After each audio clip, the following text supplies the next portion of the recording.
Okay, so I've done a few things today. Well, let's make sure we're running before we get there. I've done a few pieces today, and I'm a little careful not to scratch one of them. It's so hard to tell. I do kind of want to show it off. I don't know how well it'll show up.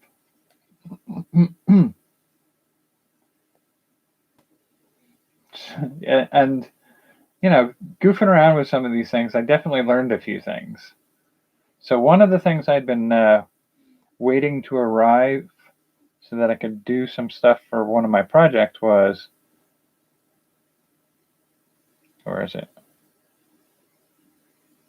Okay, so this is a Optease, is that what it is?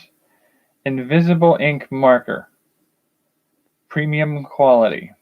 It says it glows bright blue. So this is a UV ink marker. And I ordered it, and it was one of the things that I ordered at the start of the month that was going to take the longest to get here.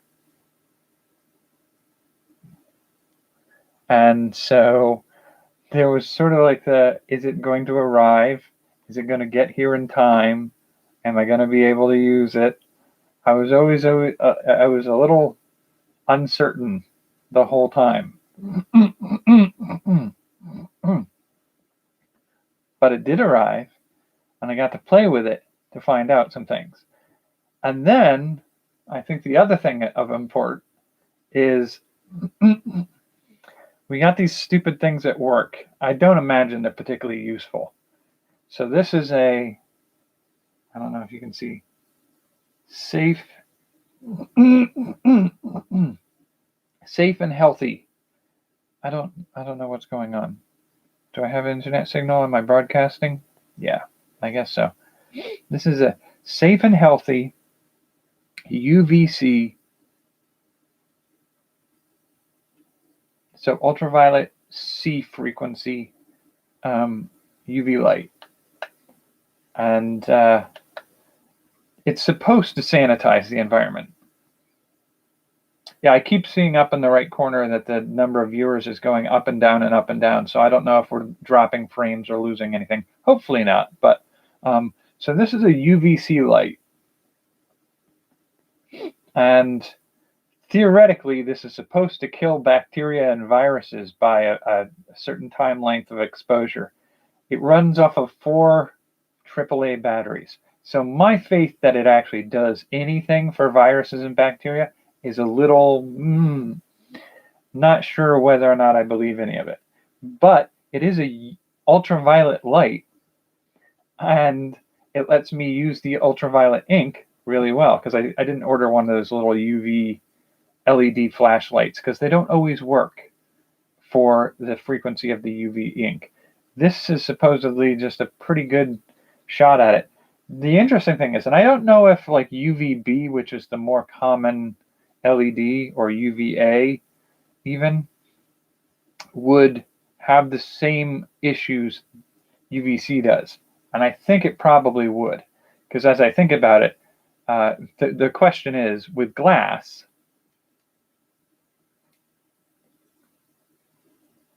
yes, you can basically get sun blindness. You're getting a sunburn on the interior of your eye.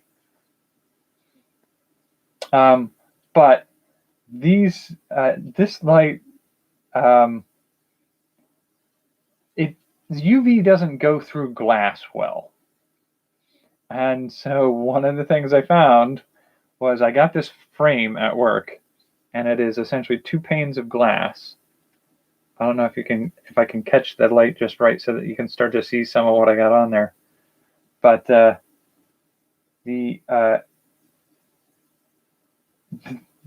2 panes of glass, it'll go through, it won't go through any of them all the way. So what I ended up doing is, I don't know if it'll be visible on your side or not. We'll give it a try. Star Wars Rebel symbol, and then flip it, Star Wars Empire symbol. And because it doesn't pass through the glass, only one side gets illuminated out of it, doing one on either side of the 2 panes of glass. So I thought that was kind of neat. And without the light on, it's just an empty pane of glass. So you could put a picture on the inside if you really wanted to. My biggest hurdle with that is because it doesn't pass through the glass, the UV ink has to be on the exterior surface of the glass. And that's cool enough if you're only showing off one side.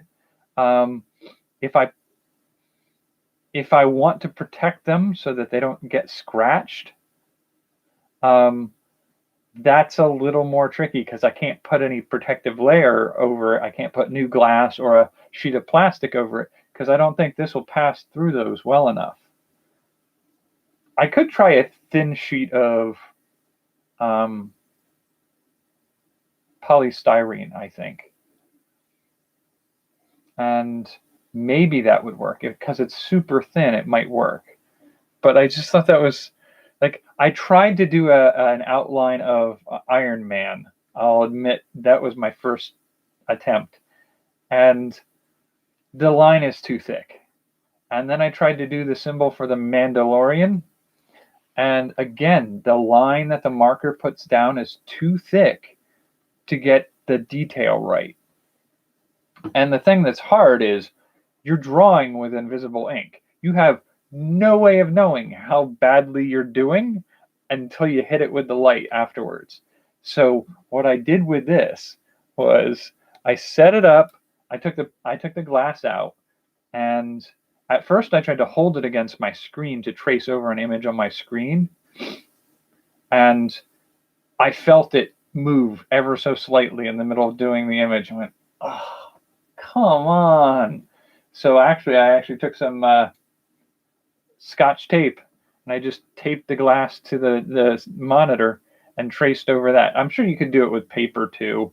Just lay it down on a table with a piece of paper, but you're still going to want to tape it down to a surface because it's going to move. You're pressing something against it and rubbing. It's at some point it's just going to move a little bit, and it's going to distort your image a little bit. And it's just like, you're going to want to secure it. But the idea that with a UV light, I have this sort of secret hidden image available. That one was, I had a lot of fun with that. I had a couple other projects I was working on today. A few other projects I was working on today. Came across a few problems with the quilling, which is the coiling of paper. I think I have a few of them done. Let's see. So it's using this sort of party confetti crap. It's this stuff that, like, paper grass that you can put in gift bags and stuff like that. And I got a pack that comes with red, blue, and yellow pieces. And so the kinked version, the fact that they have those kinks in them kind of makes it harder to do what I want to do with it. It's a UV ink. I ordered it on Amazon. This is they do such a stylized lettering on it, but OPTI, I can't tell if that's an E followed by a Z. It's an invisible ink marker. It glows blue. I do think they had a few others that glow other colors. So that would be fun to try with. But it's important to note that the tip on them it's a highlighter is what you're getting. So on a larger piece of glass with a larger framed picture to work with, I think you could probably do a little bit more detailed images. It's just the line is so chunky. Like the line that you see when I pull this picture up, the imperial symbol, hang on, see if I can get it up there without scarring the rest of it. That image, that line thickness is the minimum line thickness I was able to get. So it's not a thin line. And so doing detailed artworks is hard.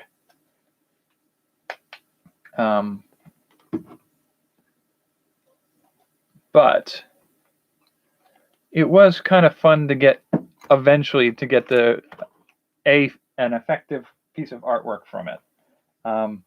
Working with the paper grass was another one of those hurdles I hit today, where it was like the kinks that are formed in this, I can sort of run over them with my nails and flatten them a little.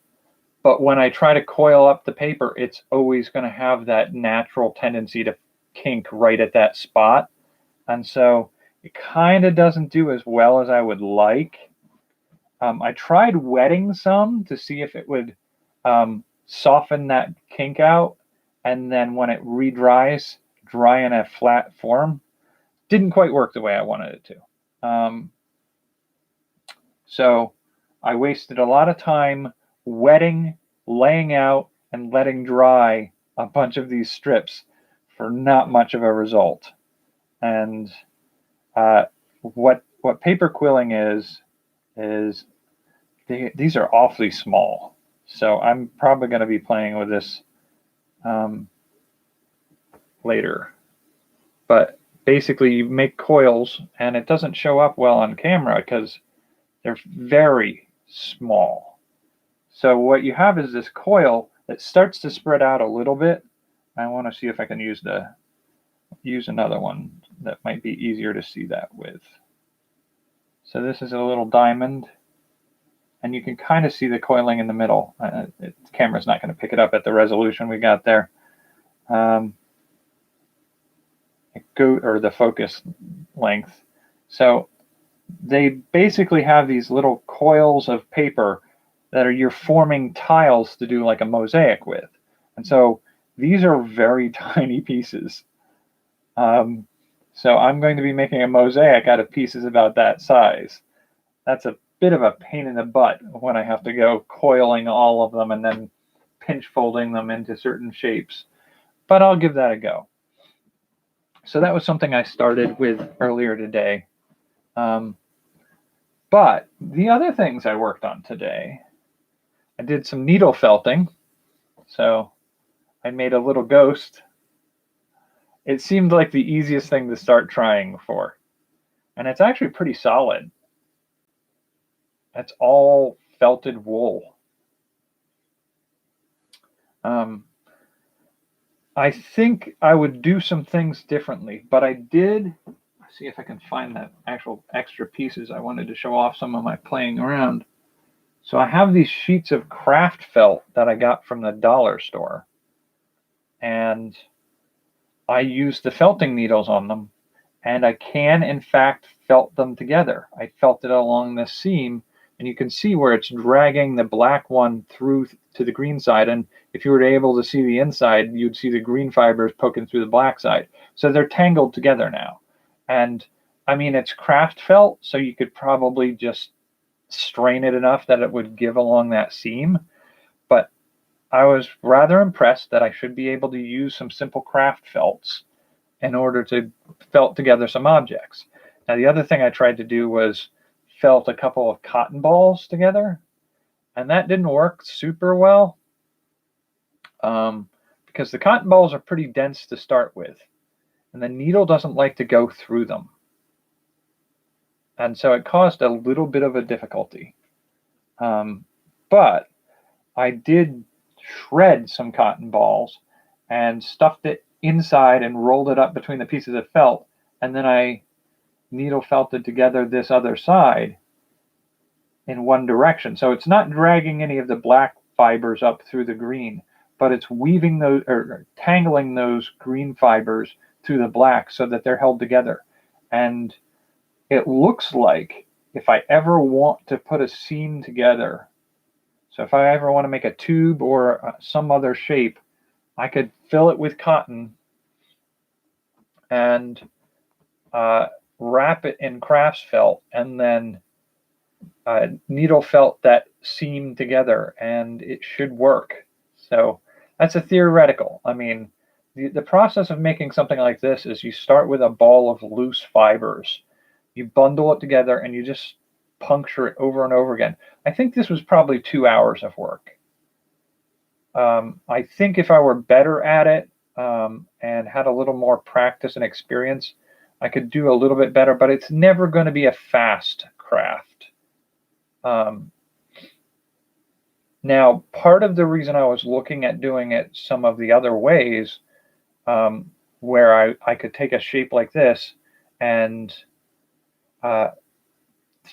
make a bundle of cotton for the middle, and then just wrap it in those fibers of wool and needle felt those together, or even a sheet of this color of felt, wrap it around the cotton ball and make the body shape, and then seam it, close that seam in the back, and just felt that whole seam closed and blend it together. That would cut down the work time substantially, I think. But I mean, it's still, I think it would be still fun to do some playing around with some of that. I just don't see myself doing anything that, like, 2 hours. I don't imagine I'd do a lot of crafts that way. Like something that small taking 2 hours to make, maybe once or twice just for an experimental piece. But I don't see that as something like a great use of my time. If I wanted to make a stuffed animal, like, I think I could probably stitch together some cloth in about 15 to 20 minutes and stuff it with cotton balls or polyfill. And that would be a lot faster than needle felting up a finished piece. Now, if I just needle felted up some simple shapes and then stitched to those shapes other things, maybe I could maybe see that. So if I made needle felted eyeballs and needle felted noses and mouths for stuffed animals, that I could potentially see doing that. And I haven't done any experiments with it yet, but supposedly if you get a thin, soft cloth, you should be able to felt the wool directly to it. It's almost like making patches. And that would be something potentially to look into doing, is needle felting together some felted patches. So, I mean, it's an idea. I mean, it's not a fast craft, but there are ways to make it useful and not take as long for an item to be made. Like if I were to cut out a piece of, like, a soft cotton fiber, like a t-shirt or something like that, and something like this actually would probably work, this shirt here. If I wanted to take a needle felting needle and take some wool roving and just go over it over and over and over and over again to get a little patch of a certain shape of felt built into the fabric, I could totally do that. I can see doing that. And even more so if you had a little piece of roving on the back side of the cloth, so that the tangles are going through the cotton and tangling with a piece on either side, I think you should be able to, do some applique kind of processes with that. So, I mean, maybe there may be some interesting things I end up doing with some needle felting. It just seems like a long process for a small result. Now, the other thing that I did today is this. This is R for ring. This is a wooden ring. This is made from those veneers of red oak. Now, I don't know if you can see the layers, probably not. I did a pretty good job of sanding them away, but I think there's a little tear that happened on the edge of a piece down here. It doesn't line up perfectly, so you might be able to see like a gap. Not really. And I think the other thing I would say is this is one of the things I think I talked about last time when I talked about the wood rings. Is this side is that side that I glued down and sanded, and it has that paper backing. I couldn't get it off. And when I sanded down this to smooth it over where it blends into the piece, the paper is the far more visible right on that edge of where it is. So I think if I were to do it again, I would do that a little bit differently. I much prefer to use plain shavings. They're thinner, so you have to layer them thicker. So I did basically starting here at the seam, I went around once, and then the second time around, I finished the tab with, like, I want to say 1 to 2 millimeters overlap on either side of the main body. So there's like a millimeter on the top and a millimeter past that on the bottom where they overlap. And when I sand them down, they both sort of meet at that point at the same thickness. So you don't ever have a point where one thickness here and two thickness here. Like it's always the same thickness all the way around. And then, I took it and you sand down the rough edges flat, and then it has all the parts have corners on them. So you have to round those off a little bit with some sandpaper. And overall, I'm actually pretty pleased with that. I kind of like that one, and it does fit me. It just blends into my skin so well. And I could possibly use a stain on it, like a red stain. It is red oak.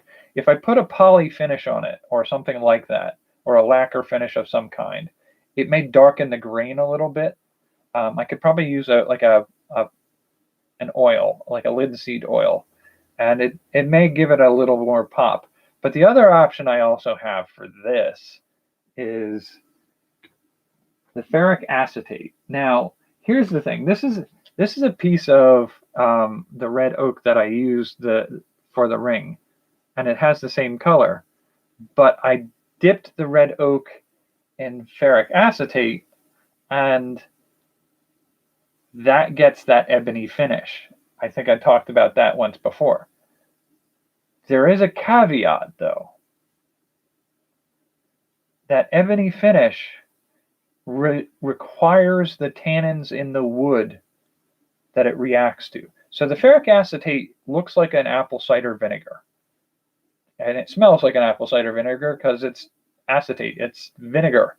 It's vinegar and red iron rust. And the combination of those, like the ferric acetate is literally in suspension. It's like dissolves in water, I believe. And it is literally the molecules of the vinegar and iron together. And they get in here and they mix with the tannins in the wood and turn to an ink. So I've done experiments where I've taken like I think it was a black tea or like an instant tea, and you make up a batch that has that sort of like light yellowy orange color that tea can sometimes have. And I've dripped a drop of ferric acetate into it, and it's like watching an ink cloud spread in water, and it's really kind of neat. The caveat on the ring, though, is in order to get it soft enough that the fibers will bend into a tight coil like that, you have to boil it in water. I boiled it in a steel kitchen pot, and the water it boiled in is gray now. It's like a charcoal gray. So I would almost guarantee you that some of the metal from the surface of the pot and the tannins from the wood interacted to make a slight ink. But the other problem is in cooking up the wood to soften it, a lot of those tannins leach out. So this is a piece of the part that I bended. This is like an end of a piece that I trimmed off and then dipped in the ferric acetate or rubbed ferric acetate on it. So you'll be able to see it. And I rubbed the ferric acetate on this and thought it wasn't working because it took 5 minutes and it wasn't looking any darker. Like, you could see the grain pop more, but it wasn't looking any darker. The comparison between the two is almost just starkly different. So this is almost more of a charcoal gray. This is definitely a black. That's what I would want. And I suppose I could give it a wash before I do ferric acetate. I could potentially use that instant tea approach again and rub that into the wood, let it soak, let it partially dry, and then hit it with the ferric acetate. It should darken immediately, almost to the same level as that uncooked red oak. Now, being able to take a ring like this and give it that ebony finish, I make do 1 or 2 of those. I've still got these 2 coils of this stuff, the red oak that I cooked off in strips.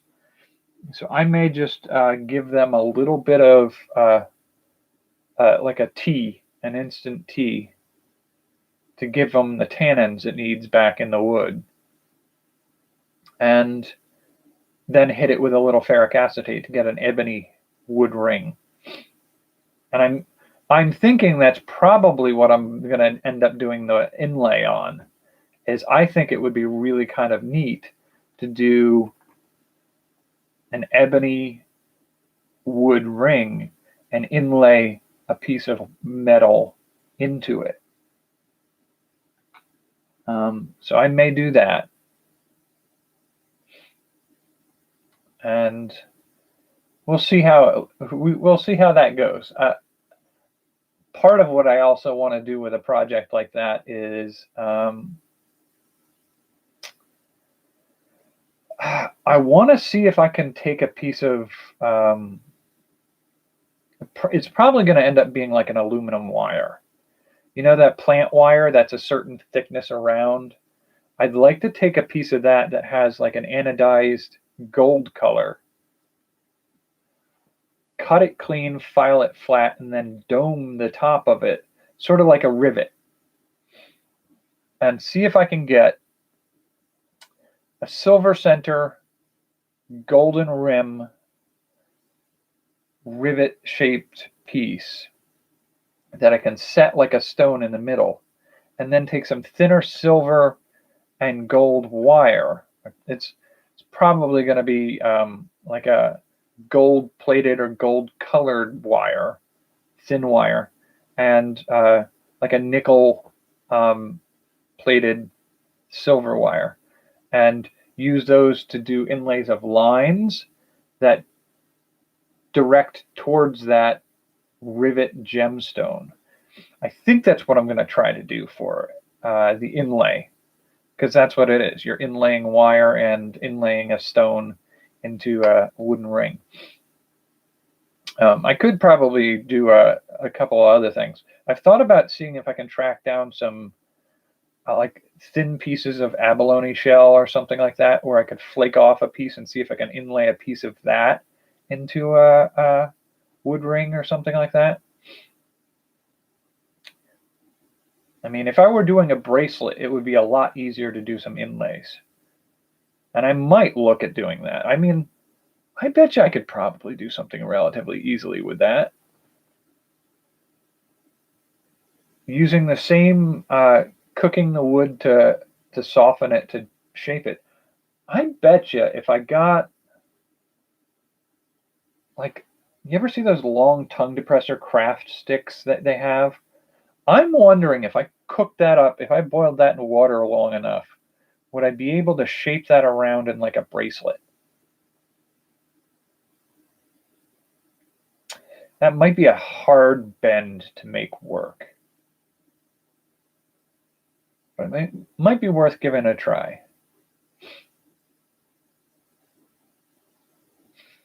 So those are the projects I did work on today.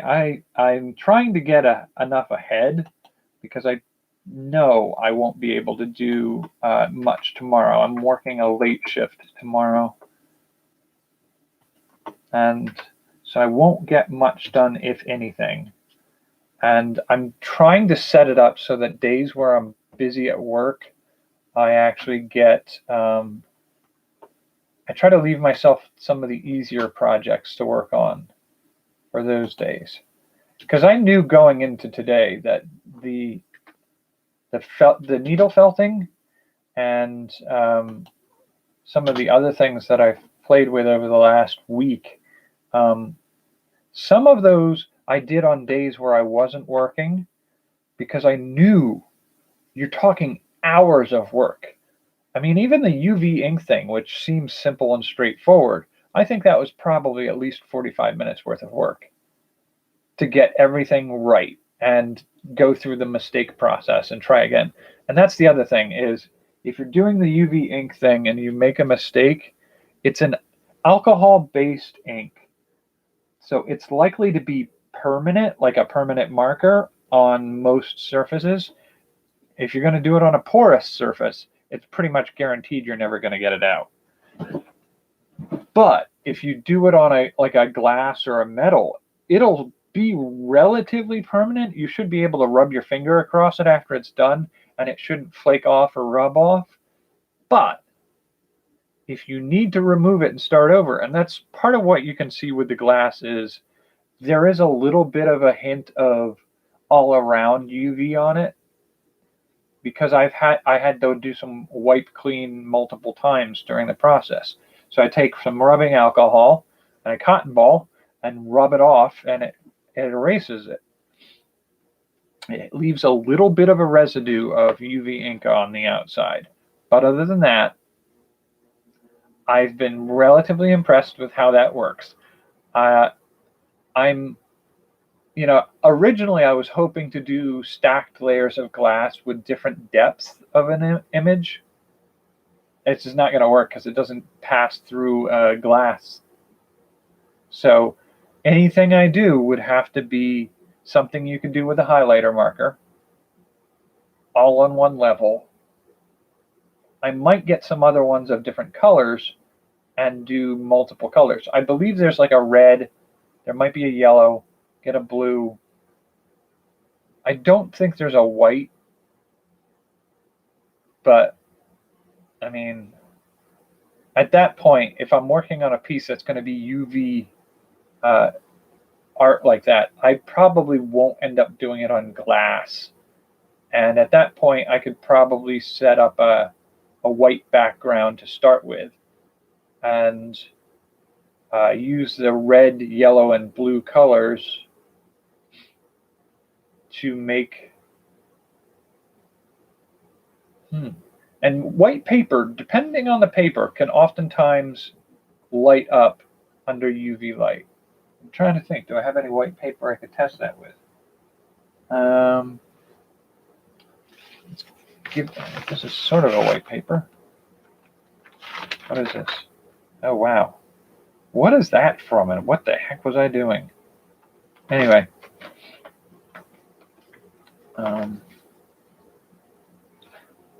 Apparently building a cipher. But, okay, so let's try white paper with UV light.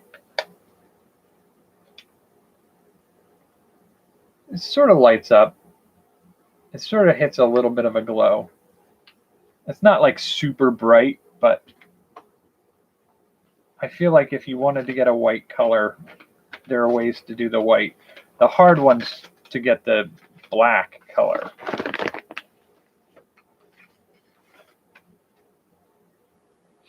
So if you wanted to do a UV, and I mean, these are based off of being invisible inks. So honestly, I think if you want to, I've heard some people say that certain highlighter markers will light up under UV light.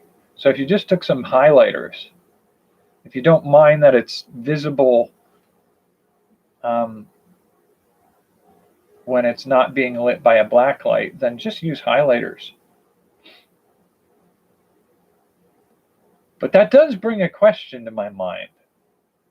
If you put down, that's hard to say. If you put down a yellow or a green or a blue or a pink highlighter.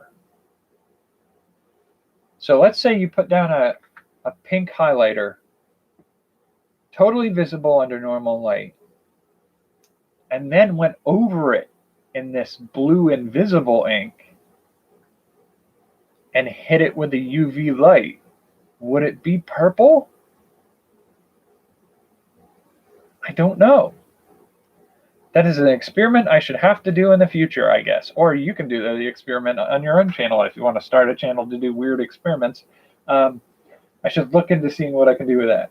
I mean, as I think about it, could I UV ink up a ring so that it glows under dark light? Oh, man, it's an alcohol-based marker. Yeah, no, there's a part of me that says, like, could I make a one ring? Get a brass ring or something of a good size. It's not a fine enough tip to do this. So I may have to get the actual ink and use a brush, like a tiny brush, and letter in the Elvish letters on the ring. And like they should be invisible. I don't know if there's a way you can seal it without making it that the UV light can't get to it.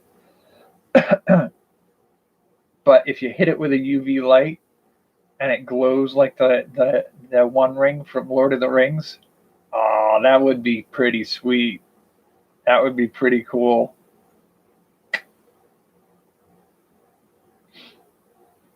And now I'm just thinking of all the, like, if there's a way to get a coating to protect it,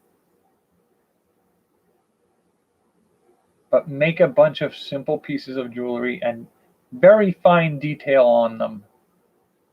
Detail up some symbols or other images that pop. So like you could do a very simple silhouette shape pin, like an enameled pin, and do some artwork on the surface of it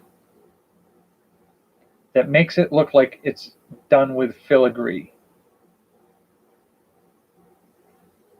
But it's not visible until you hit it with a UV light. I could have a lot of fun playing with stuff like that.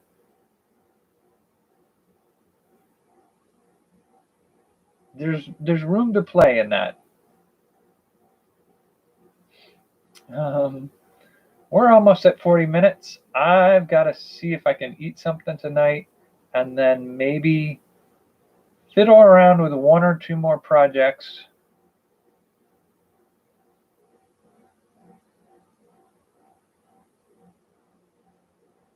And so I guess I got to call it a night here. It is 12:24 East Coast. I think you're probably an hour or two behind me, right? And then what's today? Today is Thursday, so I guess my next time on will be Sunday night, right? Am I doing my math right on the days? It's hard to tell. Yeah, so Sunday will be my next day on. I should have some more things to show off then. I won't say what yet because there's a good chance if I plan that far ahead, those plans are going to change by the time Sunday comes around.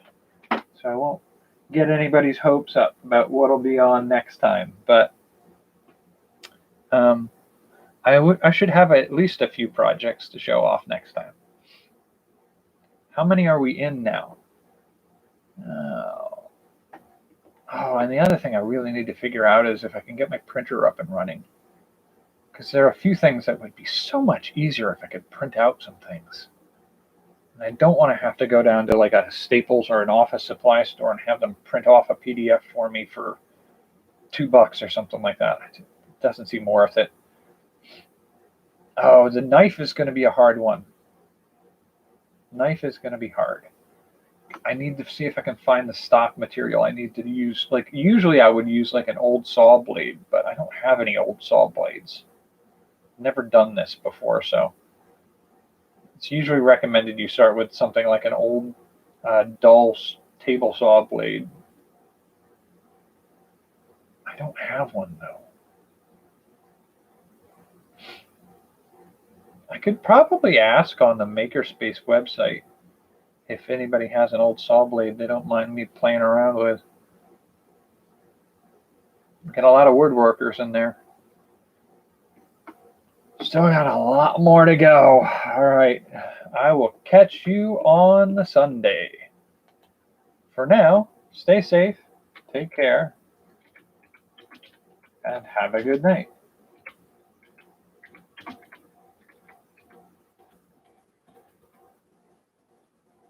11:27. Yep, you're about an hour behind me. Funny how that works. The world has time zones.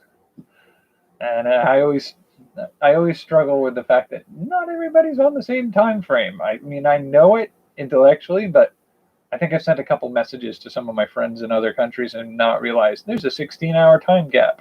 Sorry, didn't mean to get you in the middle of your workday.